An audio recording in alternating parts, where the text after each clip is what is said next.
Hi guys, Emily here from Rose in the East. So today it's slightly overcast and not quite so hot as normal, so I thought I'd do a bit of muscle work. So I'm back to shoveling some dirt, but here's why. You got to try and keep the humans you love and the animals you love happy at the same time, okay? Andy would like to try and recover some of the grass that the chickens are currently running on and scratching to death, and they're just killing off all the grass as they scratch and dig up for worms and stuff. It's just what they do. And they've been quite enjoying the dry weather because it's given them a nice area to have a dust bath in. And a dust bath is super important if you have chickens because they sit in it and they fluff the dust up all over their bodies and into their feathers, and it helps to kill off any mites or bugs that might be living within their feathers, and it's their way of keeping themselves clean. It's their way of keeping themselves bug-free, disease-free. So a dust bath is super important for your chickens. It was one of the mistakes we made when we first had chickens in our old house. We didn't have an area for them to have a proper dust bath in, and it probably was one of the reasons why they got so ill and most of them died off. So this time we're really making sure they're having a good area for a dust bath, and at the moment they're just using the old veg bed area that we had originally dug up, which is full of sandy soil, as we live in a pine area, so we have a lot of sand soil. But if Andy wants to try and grow some grass again, that's going to cover up their current naturally hen-made dust bath. So when Andy was digging out the drive, he dug out, the drive for the gate here, he dug out a whole load of rubbly soil, and he painstakingly sieved through the dirt so that I could have a pile of sandy, very, very, very fine, gritty soil. It's perfect for a dust bath, so I am now shoveling it into the garden using an old kids paddling pool to make the chickens their own dust bath.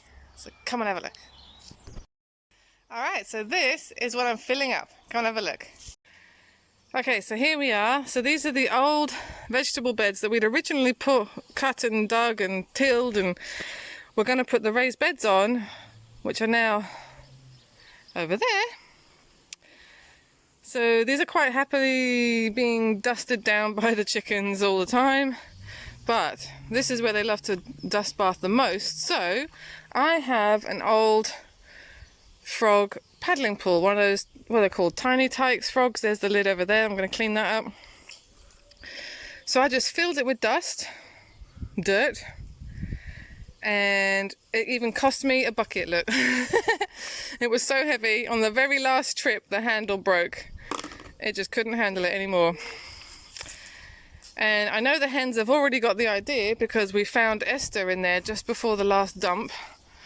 There you go.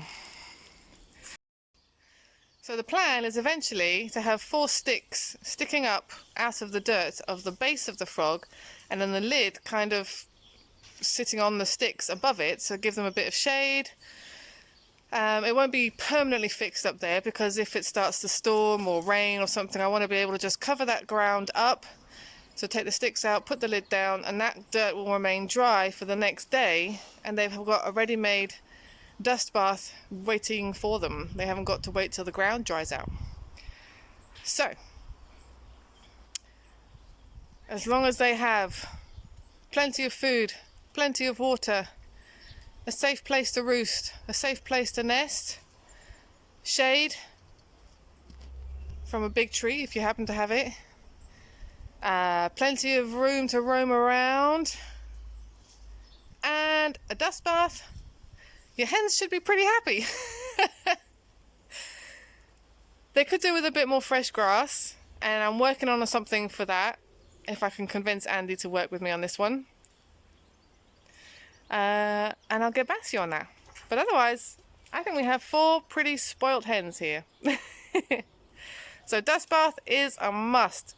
Do get some kind of area that they can dust themselves down in, because you'll have much healthier chickens if you do. Don't make the same mistake we did first time round. See you guys later. Okay, so I wasn't quite finished. I'm having trouble getting the full post to stay upright and hold the lid of the frog dust bath thing upright. Let me show you. So I'm just sitting here on my swing perch, and this is what I have ended up with. I know, it's butt ugly, and I very much doubt they'll go in it with those sticks up there, but it's what we've got to work with at the moment. It's not ideal, but it's going to stay like that until I can rig up a way to get the posts to hold that lid up. We tried just putting 4 posts into the actual dust bath itself, and the sand is so soft that the poles just fell all over the place. So maybe if I can rig up some poles on the outside, I don't know. I'm going to play around with it for a bit longer. In the meantime, I hope you guys are having fun. Stay safe. If you're wearing masks, I would absolutely love to get tagged into your mask photos and post them on Instagram. Tag us into those and we'll share those, because we've had some funny mask moments here at Roe Cottage. So yeah, check in on Saturday. We'll do a little tour of the Victory Garden behind me here. So much has changed in just a week. It's amazing. So stay safe. Subscribe, hit that bell so you get notifications of all our videos, and we'll catch you guys next time. Remember, your chickens need a dust bath. See ya. Just hold on.